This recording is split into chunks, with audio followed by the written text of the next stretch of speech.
अनोखी कहानी।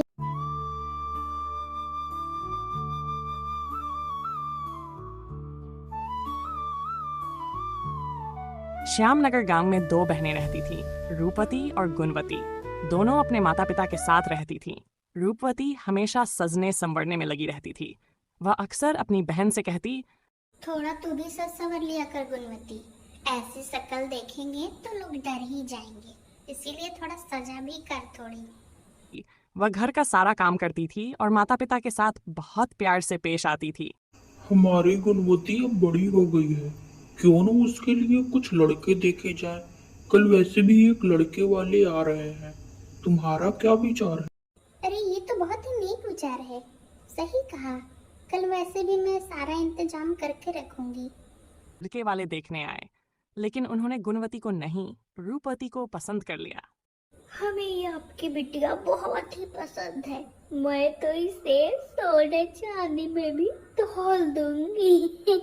माफ कीजिएगा बहन जी, पर मेरी बेटिया ये छोटी है, गुणवती मेरी बड़ी बेटी है।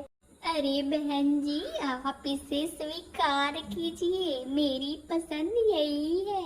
आप रिश्ता को पक्का कीजिए। गुणवती का दिल टूट गया। वह बहुत उदास हो गई।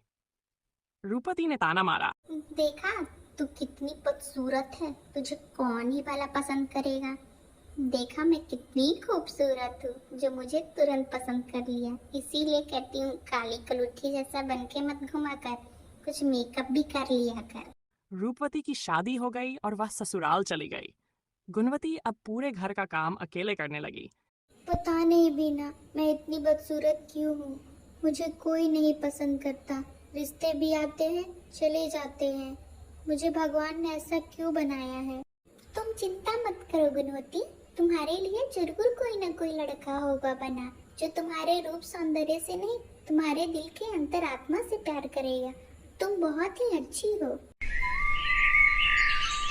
गुणवती अपने आंगन में बैठी थी कि एक युवक को देखा, राजन। वह सुंदर और शालीन था। रोज उसकी नजर गुणवती पर पड़ती जब वह घर का काम करती या बच्चों से हंसती बोलती। एक दिन राजन की माँ सीमा देवी बाजार से लौट रही थी, थकी हुई और तेज धूप थी। गुणवती ने कहा, लाइए माँ जी, मैं आपका सामान लेके आपके घर तक छोड़ दूँ।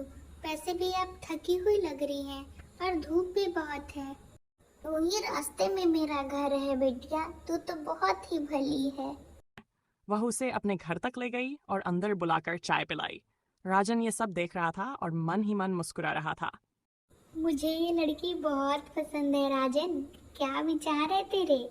करा दूं रिश्ता पक्का, और बहुत ही सभ्य संस्कारी भी है। हाँ हाँ माँ, ये मुझे बहुत ही अच्छी लगती है। मैं इसे रोज आते जाते देखता हूँ। मैं तो तुम्हें बताने भी वाला था, और तुमने इसे देख भी लिया। उधर एक और रिश्ता गुणवती के लिए आया, लेकिन उस महिला ने कहा, मेरी ज्यादा मांग नहीं है, बस छोटी सी ही मांग है। अपनी जमीन और ये घर मेरे बिटवा के नाम कर दीजिए। मेरा जो कुछ है मेरी दोनों बेटियों का ही है। मेरे मरने के बाद तो उन्हीं का होगा, पर अभी ऐसी मांग करना उचित नहीं है बहन जी। वैसे भी हम ज्यादा नहीं मांग रहे हैं, आपकी बेटी भी कोई खास नहीं है, हम शादी कर ले रहे, वही बड़ी बात है। विमला देवी भड़क गई। निकल जाइए यहाँ से, ये कोई लालची के यहाँ मेरी बेटी कभी नहीं जाएगी।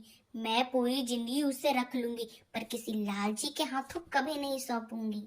हाँ हाँ, कौन तेरी बेटी से शादी करेगा मैं भी देखती हूँ। बदसूरत दिखती है, पूरे गांव में थू थू है तेरी बेटी का।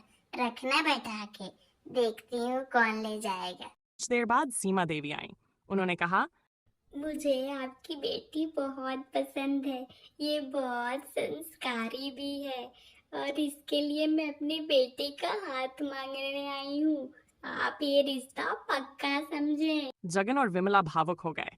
पहली बार किसी ने गुणवती की सच्ची सुंदरता देखी थी। गुणवती और राजन की शादी हो गई। कहानी से सीख, सच्ची सुंदरता चेहरे में नहीं, चरित्र में होती है। जो दिल से अच्छा होता है, उसे एक एक दिन उसका सच्चा मूल्य जरूर मिलता है।